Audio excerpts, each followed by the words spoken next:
నమస్తే. Welcome to 24/7 news TV. నేను మీ శాన్వి. రోజుకొక వార్త మన అఘోరి గురించి అయితే వినిపిస్తుంది. అదే అలియా శ్రీనివాస్ గారు అనమాట. సో గతంలో శ్రీవర్షిని అంటూ, ఇప్పుడు వచ్చేసి ఆవిడ ఫస్ట్ వైఫ్ నేనే అని అంటూ, జనవరి 1 మాకు మ్యారేజ్ అయిందంటూ ఇట్లా రకరకాల న్యూస్ అనేది ఈ రోజు మనం సోషల్ మీడియాలో చూస్తున్నాము. సో గతంలో మన శివరుద్ర స్వామి గారు చెప్పినట్టు వాడు ఫస్ట్ వైఫ్ కోసం మన డీటెయిల్స్ అన్ని తీసుకొచ్చారు. సో మనతో పాటు ఈరోజు జూమ్ కాల్లో శివరుద్ర స్వామి గారు జాయిన్ అవుతున్నారు. ఒకసారి ఆయనతో మాట్లాడి అసలు ఏంటి అఘోరి, అసలు నిజంగా అఘోరి అయినా, అసలు ఎవరి ఫస్ట్ వైఫ్, మరి వర్షిని పరిస్థితి ఏంటి అనేది ఆయనతో మాట్లాడదాం. స్వామి నమస్తే. స్వామి నమస్కారం అమ్మా, చెప్పండి. ఎలా ఉన్నారు స్వామి? ధర్మరక్షణ తల్లి. స్వామి గతంలో మీరు ఏదైతే చెప్పారో అఘోరి గురించి అది నిజమైందని చెప్పొచ్చు. సో మరి ఫస్ట్ వైఫ్ ఎక్కడి నుంచి వచ్చింది, అసలు మీరు ఎలా కాంటాక్ట్ అయ్యారు, అసలు ఏంటి స్వామి స్టోరీ అంతా? ఇప్పుడు ఆ అమ్మాయి మనం ఛానల్లో ఎన్నో చెప్తూ ఉంటాము కాబట్టి చాలా మంది కుటుంబాల్లోనూ చూస్తూ ఉంటారమ్మా. అలాగా ఎల్లూరి శ్రీనివాస్ గురించి నేను పడుతున్న ఈ ప్రయాణంలో ఆ అమ్మ నన్ను చూసి గత నెల నుంచి నాతో ప్రయత్నం చేయాలి, మాట్లాడాలని అనుకుంటుందంట, కానీ అంత ధైర్యం చేయలేకపోతున్నా స్వామి అని చెప్పింది.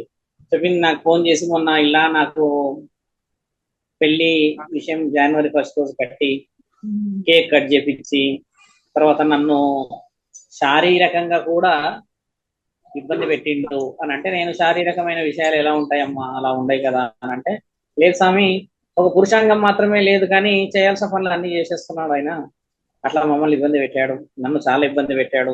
నేనేం చేయలేని పరిస్థితుల్లో ఇప్పుడు నేను ముందుకు రావడానికి గల కారణం ఏంటంటే, ఆ వర్షిని పెళ్లి చేసేసుకున్నాడు. వాళ్ళిద్దరు ఇప్పుడు ఎన్నో వీడియోస్ చేస్తూ పోతున్నారు. నేను ఫోన్ చేస్తే నా ఫోన్ అంతా కట్ చేస్తున్నాడు, నాది బ్లాక్ లిస్ట్ లో పెట్టేసిండు.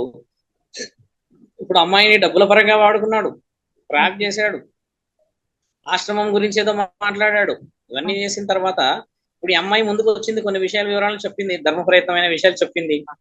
చాలా కృతజ్ఞత ఏంటంటే అమ్మా, అమ్మాయి బయటికి రావడం ఇప్పుడు, లేకపోతే ఇలా ఎంతమంది ఆడపిల్లల్ని మోసం జరుగుతుందో, ఎంతమంది ఆడపిల్లలు కథ అవుతుందో. కాబట్టి ఎల్లూరి శ్రీనివాసు ఇప్పుడు ఏం మాట్లాడుతున్నాడు అక్కడ, నాకు ప్రూఫ్స్ చూపించండి నేనేం చేశానని అంటున్నాడు.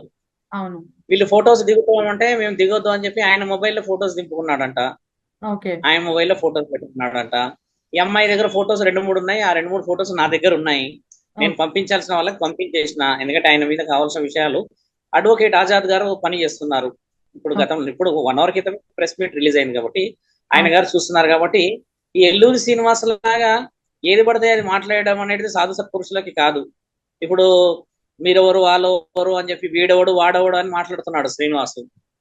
కాబట్టి శ్రీనివాస్ ఏంటంటే, ఆ అమ్మాయికి నీకు సంబంధం లేకపోతే నువ్వు ఒక ప్లేస్ చెప్పినప్పుడు ఆ ప్లేస్ కి వచ్చి మాట్లాడే ఆ బాధ్యత నీకు ఉన్నది.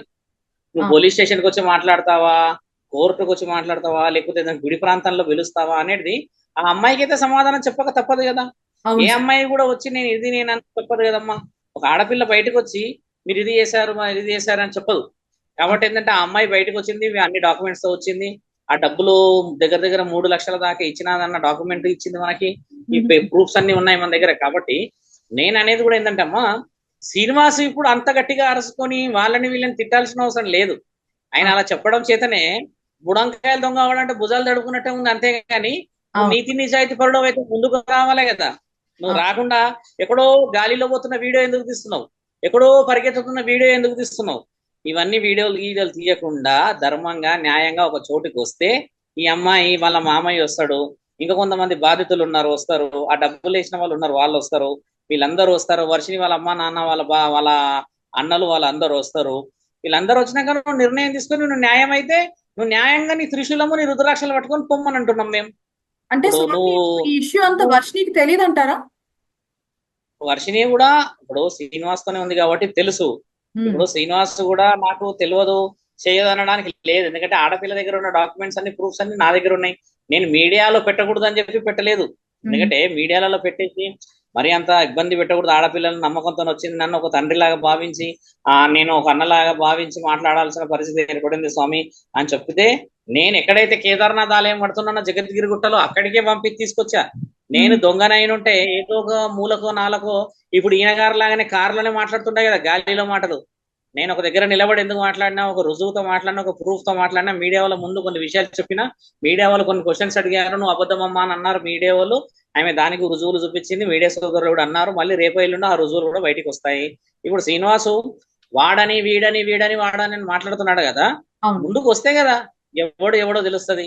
నువ్వు ఫోన్లలో మాట్లాడేసి ఆడియోలో వీడియోలో వదిలేస్తే మునగానే కాదు. సాధు సత్పురుషులని ఆ రాజేష్ నాథ్ అఘోరిని కూడా అట్లనే వాడు వీడు అని అంటే అందరు ఆశ్రమం లేచి మంచిగా చింతపండు చేసిరంట ఆయనని. ఆయనకి కూడా తెలుసు ఆయన ఆడవై దెబ్బలు తిన్నాడు, ఇంకెక్కడెక్కడో దెబ్బలు తిన్నాడు. ఇన్ని దెబ్బలు తిని నీకు ఎవరికి విలువ ఇయ్యాలో తెలుస్తలేదు. కాబట్టి మర్యాద నీకు లేనంత మాత్రాన వేరే వాళ్ళకి మర్యాద లేదని కాదు. సాధువులం కాబట్టి మా నాలుక అదుపులో ఉంటది, కానీ మా చేతులు అదుపులో ఉండవు. జాగ్రత్తగా మాట్లాడితేనే విలువ. జాగ్రత్తగా మాట్లాడకుండా నువ్వు ఏది పడితే అది మాట్లాడతావు అని అంటే నువ్వు రుజువు చేసుకోవాల్సిన అవసరం నీకున్నది. నువ్వు రుజువు చేసుకోకుండా లొడా వాగేసేసి అదే రుజువు అంటే అయిపోతుందా? నీ దగ్గర నీ నాలుకకి 15 నిమిషాలకు ఒక్కసారి అబద్ధాలు ఆడే గుణం ఉన్నదని ఆ స్త్రీ చెప్పింది నిన్న వచ్చి, ఇప్పుడు ఇందాక వచ్చిన స్త్రీ. నీకు అబద్ధాలు ఆడతావు, మాట మీద నిలబడవు అని తెలిసే నీ మాట ఇప్పుడుకున్న మాటను కూడా ఎవరు నమ్మరు. నువ్వు ప్రూఫ్స్ చేయాలి, ప్రూఫ్స్ చూపించాలి. రేపటి ఛానల్లో చాలా మంది వచ్చి అడుగుతారు మిమ్మల్ని, మీరు ఛానల్లోకి వచ్చి చెప్పాలి. లేదంటే మీరు రుజువులు ఆ అమ్మాయికి అయితే చేయక తప్పదు కదా. నువ్వు నాకు రుజువు చేయకు, మిగతా వాళ్ళకైతే రుజువు చేయాల్సి తప్పదు కదా. కాబట్టి ఏంటంటే రుజువులే అవును స్వామి. ఇప్పుడు గతం నుంచి సనాతన ధర్మం కోసం నేను పోరాడుతున్నాను, నేను అసలైన అఘోరిని అంటూ బయటకు వచ్చారు. తర్వాత ఏదైతే నన్ను మీడియా వాళ్ళు కానివ్వండి, లేదంటే పోలీసులు కానివ్వండి నన్ను ఇన్సల్ట్ చేస్తున్నారన్నారు. మరి ఇప్పుడు వచ్చేసి ఈ విషయాలన్నీ చూస్తుంటే ఇదేదో ఒక ఫేమస్ అవడం కోసమో, లేదంటే అమ్మాయిల మీద మోహం అనుకోవచ్చా, లేదంటే నిజంగా అఘోరి అనుకోవచ్చా? అఘోరి కాదు, ఎల్లూరి శ్రీనివాస్ అయినా. కాబట్టి శ్రీనివాస్ అఘోర ఎప్పుడు కాలేడు. అఘోర కావాలంటే కారణ జన్మల వల్ల అవుతుంది. శ్రీనివాస్ అయినా ఎల్లూరి శ్రీనివాస్ ఆయన అఘోర కాడు. అఘోర తత్వం వేరు, అఘోరాల విషయ వివరణలు వేరు, అఘోర ధర్మరక్షణలు వేరు. కాబట్టి మీరు మాట్లాడాల్సిన విషయ వివరణలు వేరుంటాయి.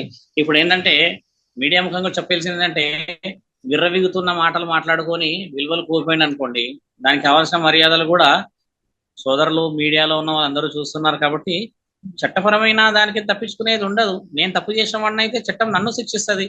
నువ్వు తప్పు చేయని వాడివైతే వచ్చి నువ్వు ఆ మంగళగిరి పోలీస్ స్టేషన్లను, లేకపోతే నీకు ఈ అమ్మాయి ఇప్పుడు ఈ రోజు వచ్చిన రాధిక అమ్మాయి, ఆ అమ్మాయి గురించో నువ్వు నిజ నిజాలు మాట్లాడుకోవాల్సిన అవసరం నీకున్నది.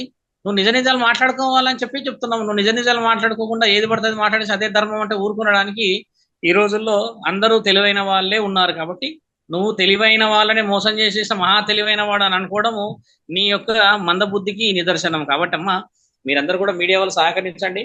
శ్రీనివాస్ విషయం అంత సులభంగా వదిలేదైతే కాదు. ఆ అమ్మాయి బయటకు వచ్చింది. ఇన్ని రోజులు వర్షిని కంటే ముందు నుంచి ఉన్న వ్యవహారం మీకు తెలిసే. వర్షిని వచ్చింది, ఆ వర్షిని తర్వాత ఇంకో అమ్మాయి వచ్చింది. ఇప్పుడు ఎన్ని జరుగుతున్నాయి, చాలా మంది అడ్వకేట్లు కూడా ఇప్పుడు సిద్ధంగా అయిపోయారు అసలు ఏం జరుగుతుంది స్వామి అని చెప్పి. కాబట్టి మీరు కూడా ధర్మాన్ని కాపాడే ప్రయత్నం చేయాలని కోరుతూ మీడియా సోదరులందరికీ శ్రీనివాస్ కూడా ప్రత్యేకంగా మీరు వీడియోలు పంపించే అవసరం ఉన్నదమ్మా. ఏది పడితే అది మాట్లాడితే ఊరుకునే ప్రసక్తి లేదు తల్లి. నమః శివాయ నమః.